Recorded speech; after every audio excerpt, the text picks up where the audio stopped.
Hey everyone, welcome back to the Auto Luxury channel. Today, we're stepping back into the golden age of American luxury. The year is 1967, and this is the Plymouth VIP. Often called the poor man's Chrysler, this car was Plymouth's bold attempt to enter the world of full-size luxury sedans.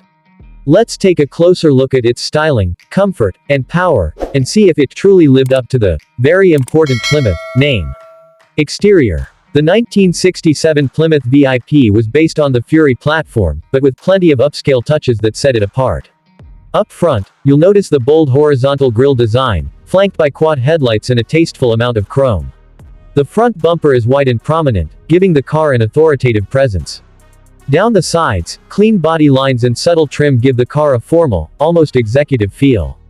Unique VIP badging on the fenders, rocker moldings, and a vinyl roof treatment on many models really helped it stand out from the standard Fury. And at over 215 inches long, the VIP was every bit a land yacht, floating down the road with presence and style. Whether in sedan or hardtop form, this car was meant to make a statement.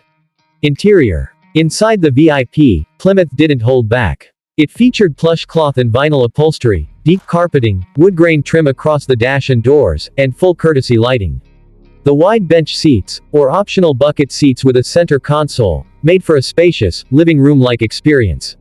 Standard features included power steering, power brakes, and a padded dashboard, which was still a relatively new safety feature at the time. You could also option in power windows, air conditioning, and even an AM/FM stereo, luxuries that were far from standard in most cars of the era. This interior wasn't just comfortable, it was designed to make you feel like you were driving something a class above a typical Plymouth. Performance. Under the hood, the 1967 Plymouth VIP came standard with a 318 cubic inch V8, pushing out about 230 horsepower. But for those who wanted more grunt, you could upgrade to the 383, 440 Super Commando, or even the legendary 426 Hemi, though the latter was extremely rare in VIPs.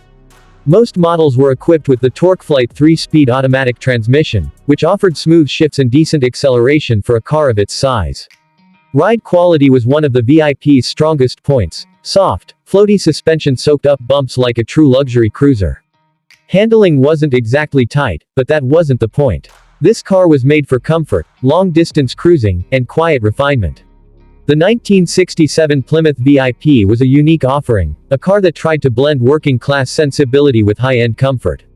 It may not have had the cachet of a Cadillac or Lincoln, but for the buyer who wanted a taste of luxury without breaking the bank, the VIP delivered in spades.